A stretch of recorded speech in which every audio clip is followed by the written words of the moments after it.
ये देखिए for loop के अंदर ये 3 वेरिएबल इनिशियलाइज होते हैं। जैसे पहला हो गया आपका इनिशियलाइजेशन, पहला क्या होता है इनिशियलाइजेशन होता है। दूसरा क्या होता है आपका कंडीशन, कंडीशन की बेस पे ये प्रोग्राम रन होते हैं आपके। कंडीशन के बाद होता है आपका इंक्रीमेंट और डिक्रीमेंट, इंक्रीमेंट और डिक्रीमेंट की हम बात करते हैं। अब ये देखिए जो भी स्टेटमेंट है, जो भी स्टेटमेंट एग्जीक्यूट कराने होते हैं इसके अंदर लिखे जाते हैं। ये फॉर लूप हमने देखा हुआ था जहां पे ये तीन स्टेटमेंट हमें डालने होते हैं। पहला होता है इनिशियलाइजेशन, फिर कंडीशन, फिर आपका इंक्रीमेंट और डिक्रीमेंट। ठीक है, जो भी इनिशियलाइजेशन वैल्यू होगी हम पहले दे देंगे, देन वो क्या होगा किस में जाएगा कंडीशन में जाएगा।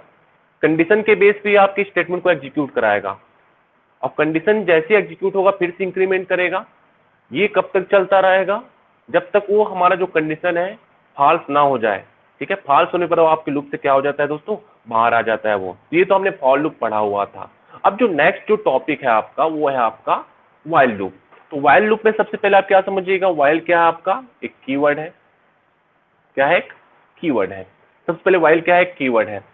अब यहाँ पे ध्यान देने वाली बात क्या है, जैसे कि मैंने कहा फॉर लूप का, क्योंकि व्हाइल लूप यहाँ पे ध्यान दीजिएगा, व्हाइल लूप का यूज भी फॉर लूप की तरह अपने प्रोग्राम में कुछ स्टेटमेंट को सेम या कुछ चेंजेस के साथ एक से ज्यादा बार रिपीट करने के लिए किया जाता है। मतलब जो काम फॉर लूप करता है आपका वही काम व्हाइल लूप भी करेगा। मतलब कंडीशन ट्रू होने पर ही आपका स्टेटमेंट एग्जीक्यूट कराएगा। और हमें ये भी पता है कि जो आपका व्हाइल और फॉर लूप होते हैं, जो व्हाइल और फॉर लूप होते हैं किसके अंतर्गत आते हैं आपके एंट्री कंट्रोल लूप के अंतर्गत आते हैं। एंट्री कंट्रोल लूप के अंतर्गत आते हैं, ये भी हमें पता है एंट्री कंट्रोल लूप के अंतर्गत आते हैं। साथ साथ जब हम बात करते हैं व्हाइल लूप की, व्हाइल लूप में कैसा, सबसे पहले आप याद रखें सिंटैक्स की हम बात करते हैं। सिंटैक्स कैसा होगा ये देख लेते हैं। एक चीज और याद रखिएगा, जब भी हम व्हाइल लूप की स्टार्ट करेंगे किससे स्टार्ट करेंगे व्हाइल, देन आपका पैरेंथेसिस, ओपन कर्ली ब्रेसेस, जो भी स्टेटमेंट होगा आप लिखिएगा, देन यहाँ पे होगा आपका इंक्रीमेंट और डिक्रीमेंट, इंक्रीमेंट और डिक्रीमेंट आपका एक कर्ली ब्रेसेस क्लोज।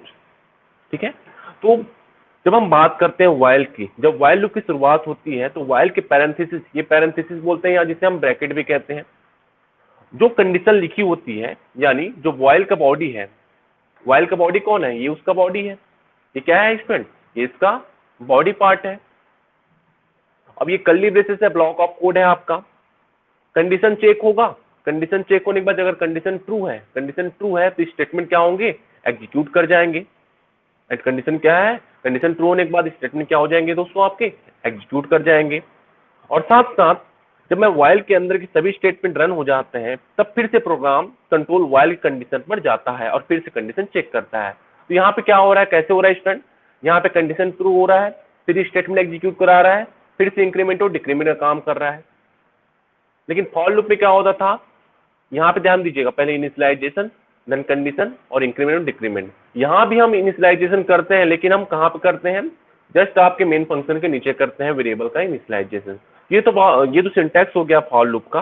मतलब जब कब तक रन कराते रहेगा आपका, जब तक स्टेटमेंट आप, जब तक कंडीशन आपके फॉल्स नहीं हो जाते। जैसे ही कंडीशन फॉल्स होती है स्टूडेंट, जो कंट्रोल है व्हाइल लूप के बाहर यानी उसके बाद वाली स्टेटमेंट पर चली जाती है। तो ये तो एक देखिएगा एक सिंटैक्स है आपके व्हाइल लूप का, जो मैंने आपको समझाया कि सिंटैक्स क्या होता है, व्हाइल, देन आपका कंडीशन, कंडीशन के बाद आपका ओपन कर्ली ब्रेसेस, फिर आपका स्टेटमेंट, देन इंक्रीमेंट और डिक्रीमेंट, और देन आपका क्लोज कर्ली ब्रेसेस। और ये दोनों किसके अंतर्गत आते हैं, आपके एंट्री कंट्रोल लूप के अंतर्गत आते हैं, इसे हमें याद रखना है। ठीक।